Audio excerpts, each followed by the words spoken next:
आराध्य भगवान श्री कृष्ण हैं, तो उनको भी ध्यान करते हुए देखा गया है। वो किसका ध्यान करते हैं?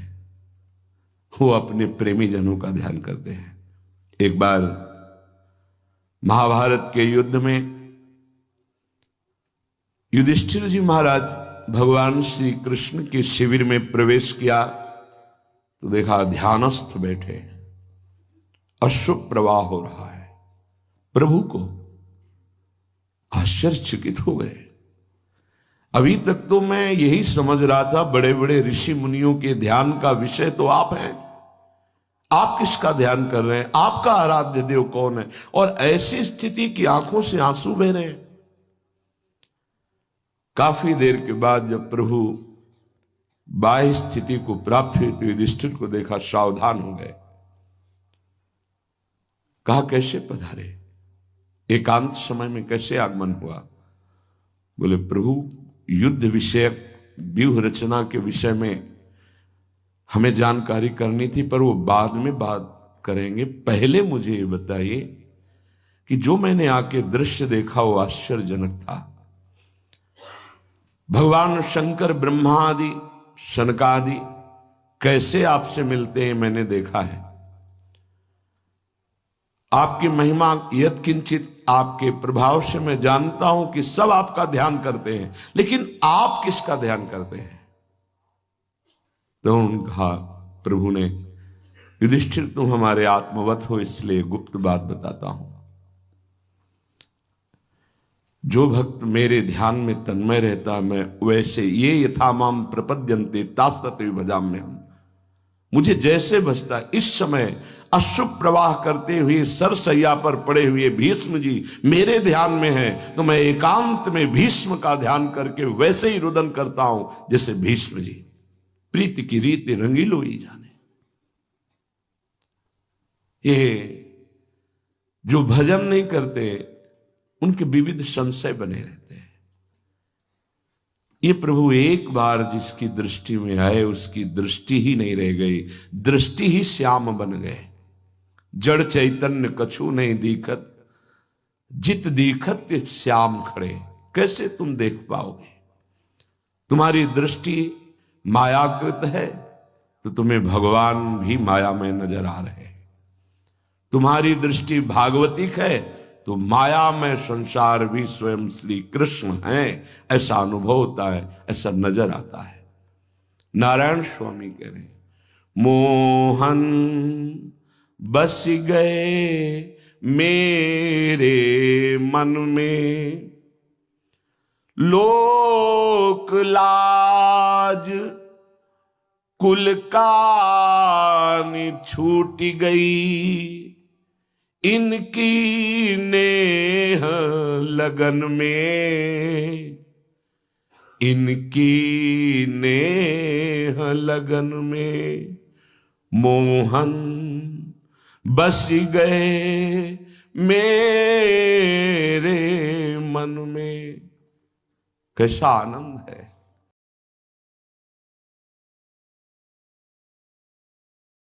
के मार्ग में चले तो चित्त चोर ने चित्त को चुरा लिया।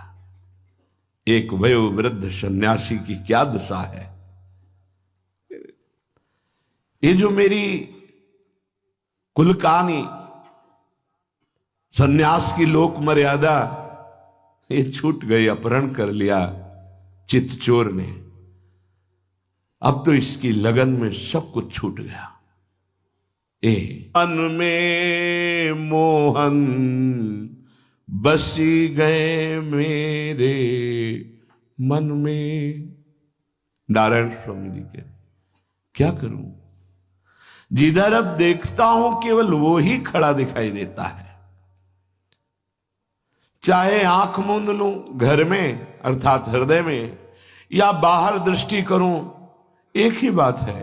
आंख खुली हो या आंख बंद हो, पर मन में देखता हूं तो श्याम सुंदर। कैसे सुंदर है। कुंडल झलक कपोलन सो है, बाजू बंद भुजन में, कंकन कलित ललित मणिमाला नूपुर धुनि चरणन में मोहन अपने शरणागतों को अभय देने के लिए फड़क रहे। अभयद भुज दंड मूल पीनन शशानु।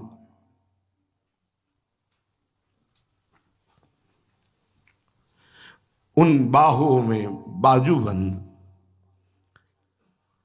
सुंदर कंकण, श्री चरणों तक लटकती हुई बनमाला, श्री चरणों में नूपुर ध्वनि। बिन मोल बिकी मैं, कहां हम ब्रह्माष्टमी और कहां बिकी मैं दासी बना लिया। चपल नयन भ्रकुटी वर बाकी, ठाढ़ो सघन लतन में नारायण। और नेत्रों को तिरछी करके कटाक्ष ऐसा मारा। और कहां विराजमान है? वृंदावन की सघन लताओं के मध्य में। मैं तो बिक गई, बिना मोल के बिक गई। इसकी एक मंद मुस्कान तिरछी चितवन ने लोक लाज कुल कान सब मेट करके मुझे खरीद लिया, बिक गई। ये जीवन का पर स्वामी जी कह रहे हैं, सखी ऐसा है, एक बार नेत्रों में आ जाए ना इसका रूप, वो किसी काम का नहीं रह जाता। बड़े कृपा पात्र हैं जिनका ये शिकार करते हैं अपने नेत्र रूपी बाणों से। बड़े कृपा पात्र हैं, पर वो कृपा कब किस पर हो जाए इसकी ये दृग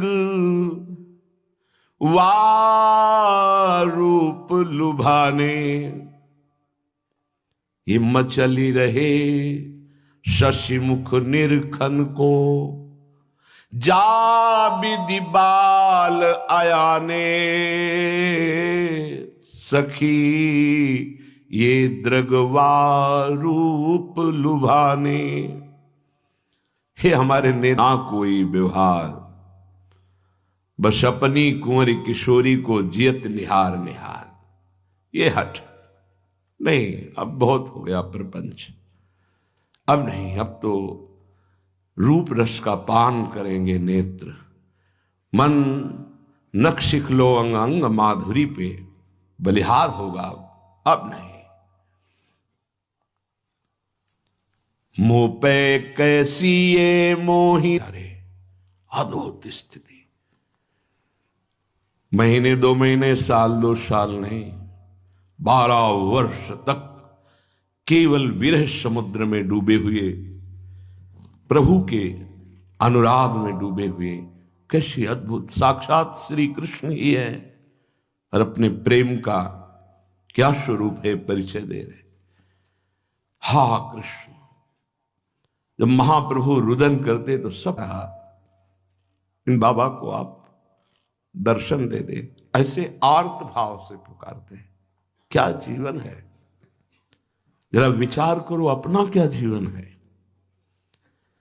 हम उन्हीं प्रियाजू की शरण में, हम उन्हीं प्रभु की शरण में है जहां ऐसी स्थिति होती है। गृह कारज में जी न लगत है, ये खान पा केवल गृहस्थी के गृह कार्य से नहीं है, इस गृह कार्य से है। वो भूल गया कब क्या करना है। शरीर की शुद्ध नहीं है, देह शुद्धि। गृह कारज का तात्पर्य इस घर से है। ऐसे वीतराग परमहंस सन्यासी महात्मा गृह कारज की चर्चा नहीं करेंगे, उस इस ग्रह की बात करें। देखो गृह कार्य, बस सिर का रखा हुआ तकिया वस्त्र गीला होता रहता है। हा प्रियाजू, हा लाडली, कौन जाने उसके हृदय की व्यथा केवल हृदय आराध्य जानते, बाहरी कैसे जाने। नहीं खान पान ते भावे है, नहीं कोमल वसन सुहावे है, सब विषय लगे ते खारा है, हरि आशिक का मग न्यारा। मोपे कैसी ये मोहिनी डारी। सग के सब साधक उपासक समझाते हैं, अरे धैर्य रखो, प्रभु मिल जाएंगे। मुझे सुनाई नहीं देता, कुछ सुनाई नहीं देता, किसी की बात मुझे अच्छी नहीं लगती।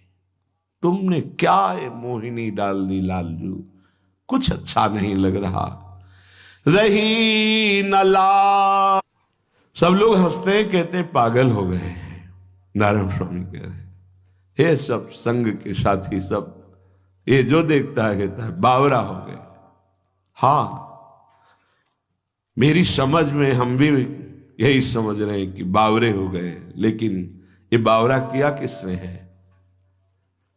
चित चोर छैल गिरधारी, मुंह पे कैसी ये मोहिनी। कौन जाने कि उस प्रेमी उपासक के हृदय में क्या हो रहा है।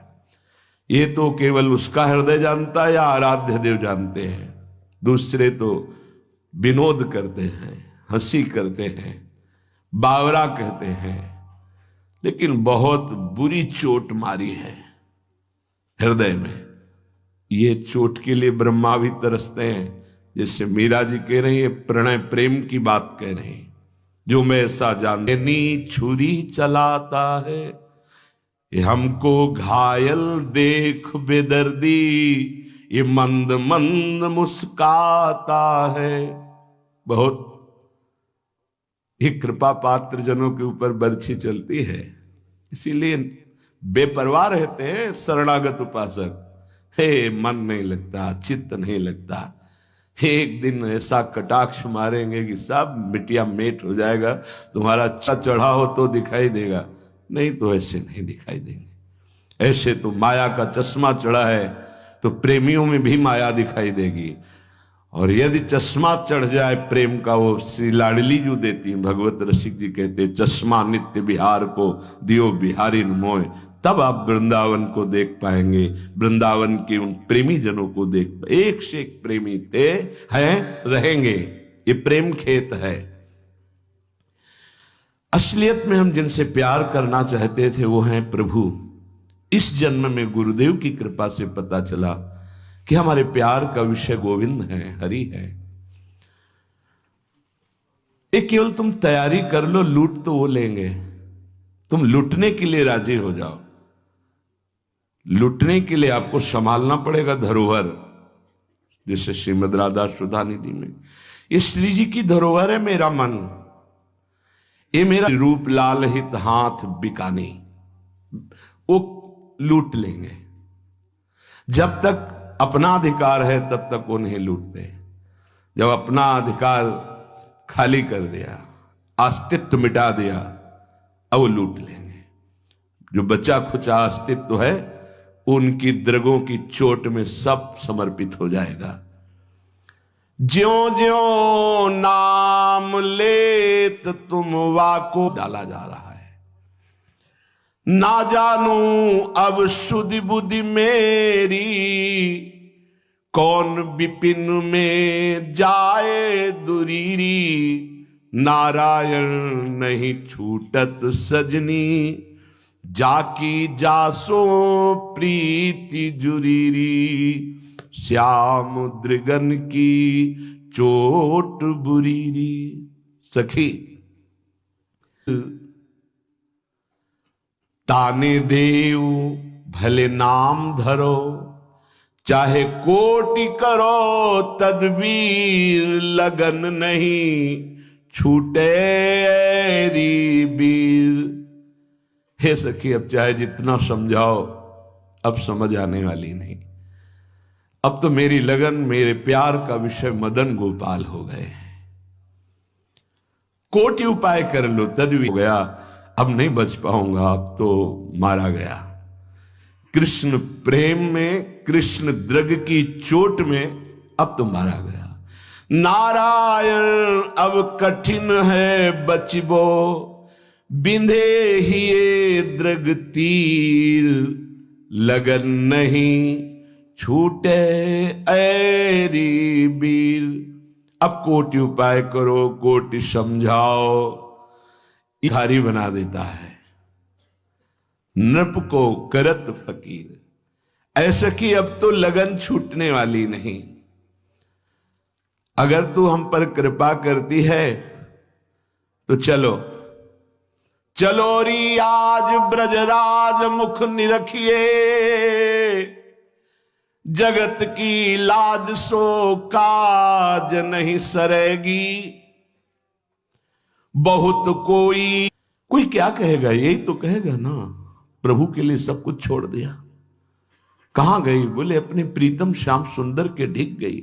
अब लाज संकोच मर्यादा गृह कार्य, अब कोई भी भगवत साक्षात्कार में बाधा नहीं पहुंचा सकते। नाचबे लगी तो फिर घूंघट कहा, सूर रण में चढ़े पे कौन सो डरेगो। अहो व्यामोहयम का इव दुर्पोहो भी महताम, कैसा व्यामोह है, कितना बड़ा ज्ञान है कि परम लाभ भगवत साक्षात्कार के लिए तुम्हें मानो देह मिली।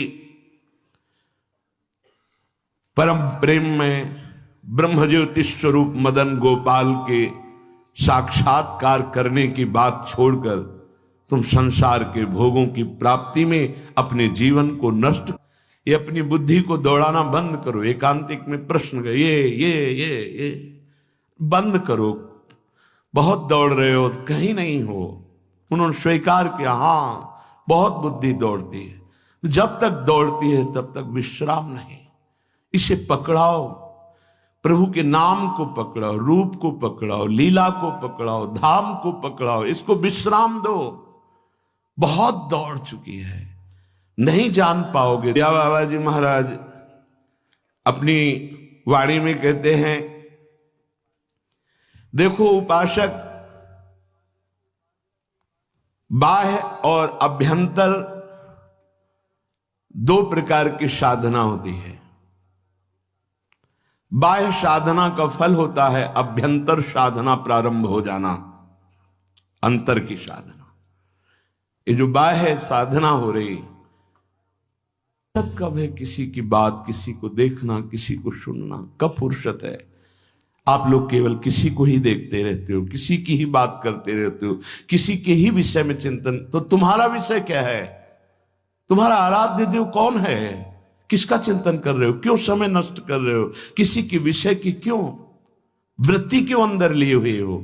ये जितने भी नाम रूप है ये सब मिथ्या है, मायामय है। इन्हीं का चिंतन करते हुए तुम उपासक कह, चाह बढ़े दिन रैन, रात दिन भजन की एक अतृप्ति बनी रहती है। ऐसा लगता क्यों बोले, कोई क्यों हमसे बात करे? नहीं, रात दिन मंत्राकार वृत्ति करते हुए भी ये रोना आता है कि अभी वैसा भजन नहीं होता जैसा होना चाहिए। अगर बाह्य साधना से आभ्यंतर आंतरिक साधना प्रारंभ नहीं हुई तो अधूरा जीवन है। आंतरिक साधना चिंतन होता है, चिंतन। यहां कहीं यज्ञ दानादि पुण्य कर्म हो रहे हैं तो कहीं हिंसा जैसा घोर कर्म हो रहा है। उपासक को दोनों में सम रहना है, शांत रहना है, न घोर कर्म से न शुभ कर्म से भागवतिक दृष्टि रखनी है। ये बहुत सावधानी, तब अंतर साधना प्रारंभ होगी। कहीं घोर कर्म हो रहा है, कहीं बहुत पुण्य हो रहा है, कहीं कोई पैदा हो रहा है, कहीं कोई मर भाग्य है जो तुम्हें कोई टोक रहा है।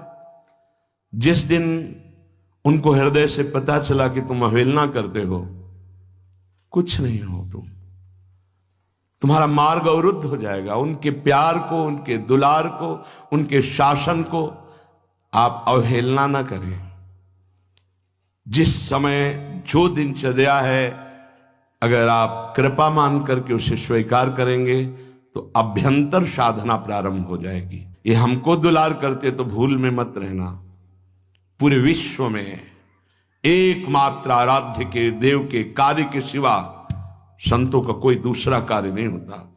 आपको डांटना या आपको प्यार करना, दोनों कार्य केवल आराध्य देव की आज्ञा से, उनकी उपस्थिति में, उनके आदेशानुसार होता है।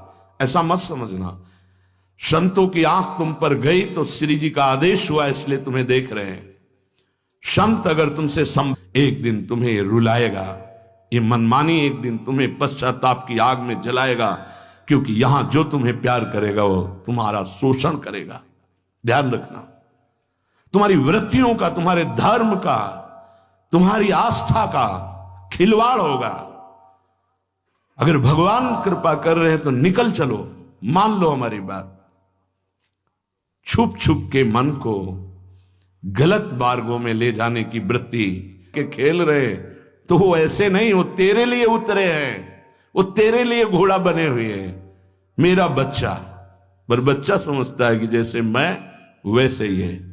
नहीं, बहुत सावधान। समय है, समय बहुत बलवान होता है, वो आपको शिक्षा दे देगा। अभी अगर सावधान हो जाओ तो बाह्य और अभ्यंतर दोनों में साधना प्रारंभ हो जाएगी, आप महान बन जाओगे। ऊपर उठाने के लिए होती है। अभी बहुत दुलार है प्यारी जो आप पर बरस रही, मान लो, निकल चलो इस माया प्रपंच से। किसी की तरफ मत देखो, किसी का चिंतन मत करो। देखो तुम लोगों का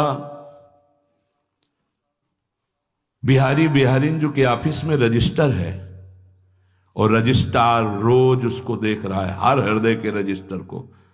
पक्का समझना, कोई हृदय ऐसा, पर प्रायः इससे चूक हो रही है, इसलिए अभ्यंतर साधना का जागरण नहीं हो रहा। बाह्य क्रियाएं हो रही, अभ्यंतर साधना गुरु कृपा से जागृत होती है। ध्यान रखना, अभ्यंतर साधन मार्ग गुरु कृपा, उसी अभ्यंतर में भाव देह का प्रादुर्भाव होता है। जितना आप अपने आप को बचा के रखेंगे उतने अभ्यंतर में पर्दा लगा रहेगा, बाहरी तो आपका चलता ही रहेगा। ही जीवनचर्या के विषय में ज्ञान नहीं होना चाहिए। अगर आपसे पूछा जाए कि आपके बगल वाले कमरे में जो साधक रहते हैं उनकी दिनचर्या क्या है, तो आपका उत्तर यही होना चाहिए कि अपरिचित हैं हम। तब हमारी जो हृदय की बात है वो तुम पर लागू हो जाएगी। अच्छा, सही महाराज जी, हम नहीं जानते कि वो बगल वाला साधक क्या, उसकी दिनचर्या कैसे। नहीं, आप तो वहीं रहते हैं, फिर भी हम नहीं जानते। हम तो सेवा से, हमारी सामर्थ्य नहीं कि हम उनको संभाल सके। इसलिए अगर हमारी प्रियता भी है तो हम प्रार्थना आचार्य और गुरुदेव से मन में करते हैं कि आप संभाल लेना, कहीं साधक भटक न जाए। हमें राग द्वेष पूर्वक चिंतन नहीं करना। ये 5 बड़े पवित्र हृदय में बातें आती हैं। पहला, ये समझ लीजिए कि सत्य से बढ़कर के कोई साधना नहीं है। कार करो, सत्य से बढ़कर कोई साधना और कोई धर्म नहीं। पहला, आपकी वाणी में सत्य हो, आपके आचरण में सत्यता हो, आपके हृदय में सत्यता हो। ये महापुरुषों के वचन हैं। दूसरा, मौन से बढ़कर कोई तपस्या नहीं। पकड़िए, आप वाणी को मौन दीजिए, जितना आवश्यक उतना उचित बोले। नेत्र शक्ति नष्ट हो गई, बहुत सुनते हैं, उनकी श्रवणेंद्रिय नष्ट हो गई, उनकी श्रवणेंद्रिय की जो आध्यात्मिक सामर्थ्य है खो दी।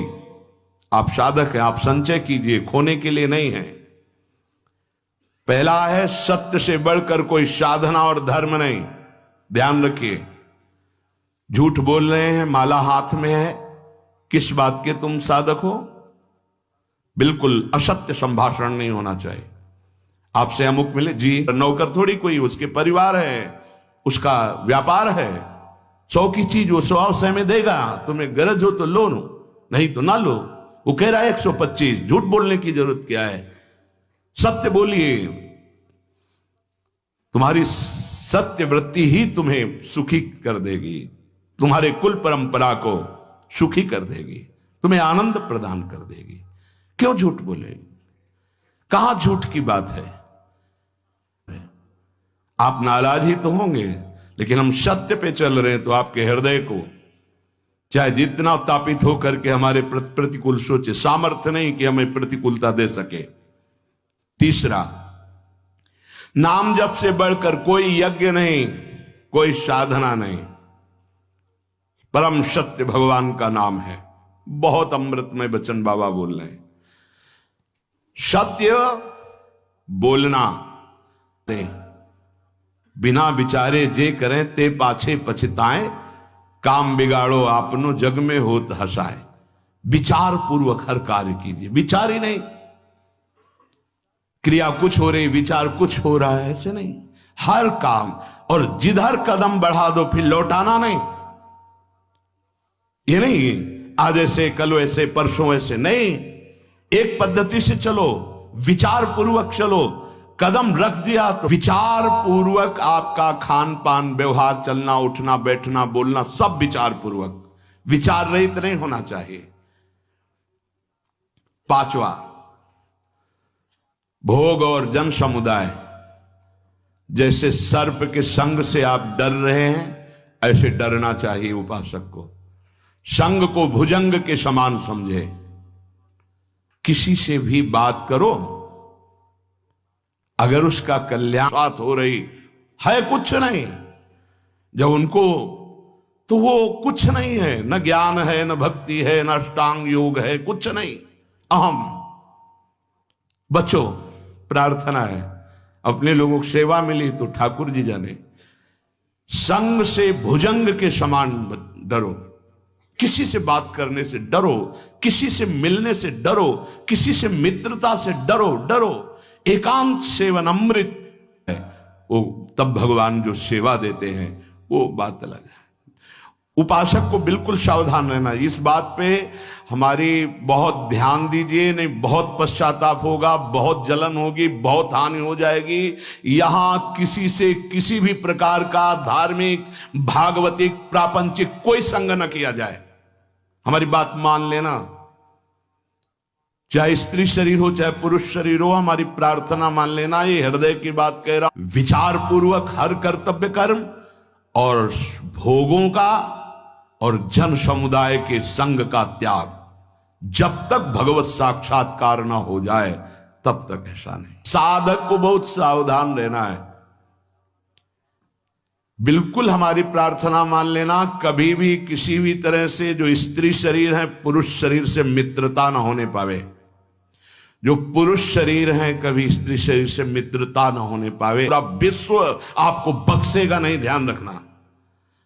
कोई ये नहीं देखेगा कि ये व्यक्ति 50 साल से जल रहा था और सतमार्ग की चढ़ाई पर चढ़ रहा था, चूक हो गई, कोई नहीं बर्दाश्त करेगा।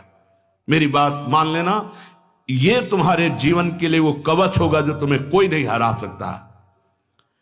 कोई भी संबंध हो, भगवत संबंध के सिवा हमारा किसी से कोई संबंध नहीं।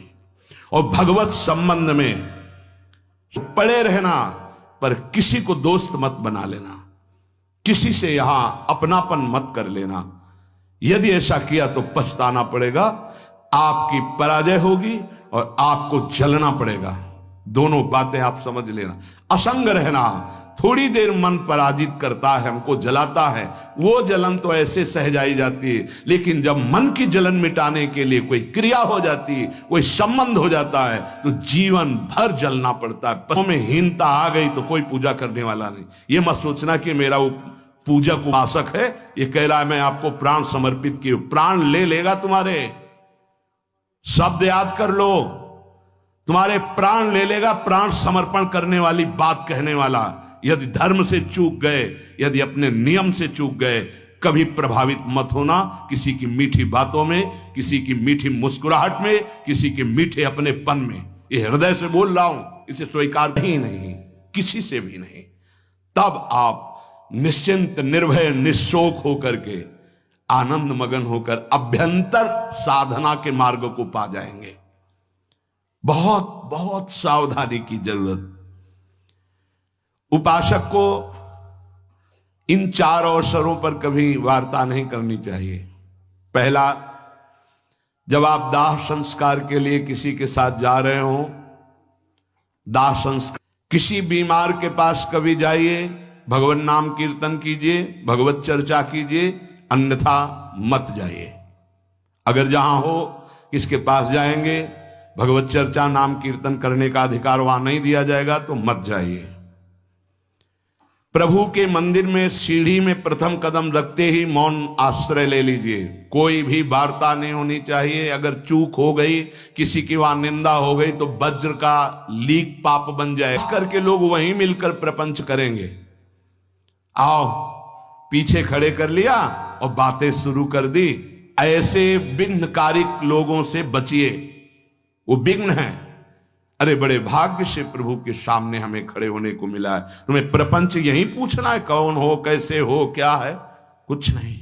उपासक सावधान, कहीं भी दर्शन के लिए जाए तो सबसे पहले ऐसे लोगों से अपना पिंड छुड़ाए जो प्रणाम नमस्कार बा के चरणों में निराभिमान होकर बैठे हो, तो तुम्हें पता चलेगा।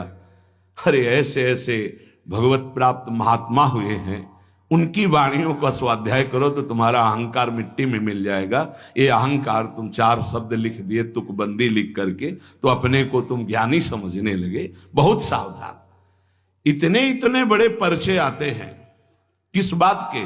जानने के नहीं, कि हमको बताना है कि हम ऐसे। ये भैया हमारे, बहुत सावधान। उनकी सुनो। तुम्हें तो जो आता है वो आता ही है, उनसे ले।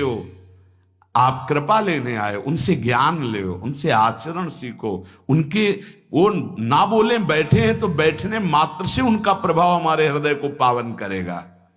पूज्यपाद महाराज जी कह रहे हैं, आज हमारे परमार्थ में साधक की उन्नति क्यों नहीं हो रही? दिनों दिन अवनति हो। गुरुदेव से भय हो, समझो ईश्वर की अत्यंत कृपा उसके ऊपर है। गुरुदेव से भय पक्का। बोले साधकों का जो उन्नति होनी चाहिए, जो लाभ मिलना चाहिए, वो क्यों नहीं मिल रहा? स्वामी जी पूछ रहे, श्री स्वामी अखंडानंद सरस्वती जी। पूज्य बाबा कह रहे, भाई उन्नति और कल्याण भय से होता है। जब तक ईश्वर और गुरुदेव का भय नहीं होगा तब तक कल्याण नहीं हो सकता। होकर सतमार्ग में चलता है। गुरुदेव अल्पज्ञ नहीं है, वो सर्वज्ञ है। जिसको ये पता है कि मेरे गुरुदेव साक्षात मेरी लाडली हैं, परब्रह्म है, उनसे क्या छुपा हुआ है, वो कैसे अपराध बन सकता? कैसे मन डर जाता है, मन डर जाता है। क्यों? अच्छा क्यों? क्योंकि अस्तित्व तो नहीं है। हमारा अस्तित्व वो है। ऑफ, पूरी बिजली ऑफ, क्या करोगे? उनके हाथ में बटन है ऑन। निर्भय होना चाहता है तो उसे, ओ भगवान श्री राम जी ने परशुराम जी से कहा, अभय होए जो तुम्हें डेराई। महाराज वैसे तो काल भी सामने हो ललकार दे तो रघुवंशी कभी कदम पीछे नहीं रखते, पर अगर तुमसे डर जाए तो अभय हो जाए। तभी तो उनके होश खराब हो गए कि ये कौन है जो ऐसी प्रवीण वाणी बोल दिए होगा, क्योंकि उनको भय नहीं होता। अरे बड़े कृपालु, बड़े कृपालु, बड़े सर्वज्ञ। बहुत सावधानी से एक एक चेष्टा देखी जाती है गुरुजनों की। त्रिकालज्ञ सदगुरुदेव भगवान एक एक चेष्टा देख रहे हैं, एक एक चेष्टा। पर वो जैसे माँ है अपने बच्चे को दुलार ही करती, डांटना भी दुलार ही कहा जाता है। ईश्वर का भय, क्षमा कर दो प्रभु, हो गया ना, वो बोलेंगे ना वो डांटेंगे, लेकिन वहां डांटना बोलने की क्या बात है, वहां तो दंड विधान लागू हो जाएगा। ये जो साधक गुरुदेव से भयभीत नहीं होते, वो लोक निंदा, समाज निंदा में, पापाचरण में उतर जाते हैं। उनको कोई डर नहीं होता क्योंकि डांटने वाला कोई नहीं। माया गिद्ध बना देगी। गुरुदेव की कृपा से ही कोई सिद्ध होता है, नहीं तो माया रौंद देगी। बाबा कह रहे वो लोक में और हिसाब भी वही करेंगे। शरणागत का, भक्त का, शिष्य का हिसाब भगवान के हाथ में नहीं, ध्यान रखना, गुरुदेव के हाथ में है। भगवान उनके हाथ में है, आराध्य देव गुरुदेव के हाथ में है। गुरुदेव के हाथ में हमारा पूरा जीवन और पूरा हिसाब है। मनमाने आचरणों से कभी श्री जी तुम्हें अनुभव में आएंगी, खत्म खेल। जैसे गुरु की सीमा में रहा जाता है तो रोज आनंद, रोज अब तुम्हें निर्भय कर देगी पक्का। एक बार परिक्रमा लगा रहे थे गुरुदेव भगवान, तो एक दृश्य हमने देखा था, जब बाहर ब्रह्मांड कबीरपंथी महात्मा, उनका नाम बहुरंगी बाबा गांव के लोग कहते थे। बहुत रंग के कपड़ों को जोड़कर वो पहनते थे, तो गांव के लोग एक अलग नाम रख देते हैं।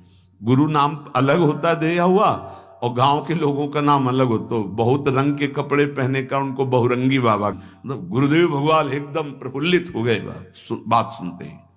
आज हमारे हालत क्या है कि अगर गुरुदेव जरा सा कुछ कट वचन कह दें तो बदल गए, स्वरूप ही बदल गया। मतलब निष्ठा ही नहीं है, भाव ही नहीं है, तो कैसे हमारी आध्यात्मिक उन्नति हो। संसार में 4 प्रकार के जीव होते हैं, प्रवाही, कर्मी, भक्त और ज्ञानी। ऐसा ऐसा वो अपनी मान्यता के अनुसार कर्म प्रधान वो बने रहते हैं। गुरुदेव की आज्ञा कर्म बंधन से मुक्त करने की होती है। कभी कभी ऐसी आज्ञा होती है जिसको हम समझ नहीं पाते हो, हमारा उसमें परम मंगल होता है। हमारे और हमारे गुरुदेव के बीच में सिर्फ गुरुदेव ही है, हम भी नहीं हैं। इस बात को समझना, हमारे और हमारे गुरुदेव के बीच में सिर्फ गुरु। अरे कौन मानता है ऐसे? नहीं, अपने और गुरुदेव के बीच की बात में सिर्फ गुरुदेव ही होने चाहिए, यह बात समझ लेना। अपने और गुरुदेव की आज्ञा के बीच में किसी की सलाह नहीं होनी चाहिए, नहीं हार जाओगे, हमारी बात समझ लेना। दोष भाव पैदा कर दिया जाएगा। बहुत कृपा से जीवन हमारा माया के बंधन से मुक्त होकर गुरु के बंधन में आया है। जो गुरु के बंधन में बंध जाता है, हरि उसेंगे। क्या धर्म है, क्या सत्य है, ये तो गुरुदेव जाने। जैसा बोला हम वैसा चलेंगे। जो आज्ञा, जैसी आज्ञा, जिस क्षण आज्ञा, जहां चूक हुई संभाले वही है, उन्हीं की कृपा संभाले। हमारी सामर्थ्य क्या कि उनकी आज्ञा पे चल सके, उन्हीं की सामर्थ्य से। तीसरा जो भक्त है, उसको ना संसार की और ना शास्त्र की, केवल गुरुदेव की बात। ना भोजन, ना वस्त्र, ना व्यवहार, ना शास्त्र, केवल गुरुदेव की कृपा से ही ऐसे जनों का पोषण होता है। चौथा, जब ऐसा गुरु भक्त हुआ तो चौथा, ज्ञानी। जो गुरुदेव वही शिष्य, किंचन मात्र अंतर नहीं। पूरा का पूरा हृदय गुरुदेव का उसके हृदय में प्रकाशित हो गया। नमस्कार करते प्राप्ति कैसे हो? इसलिए जो प्रवाही है और कर्मी है, इनसे महान श्रेष्ठ भक्त जो गुरु भक्त है, और उसका परिणाम है गुरु के समान स्थिति को प्राप्त हो जाना। इसका चिंतन किया जाए, मनन किया जाए।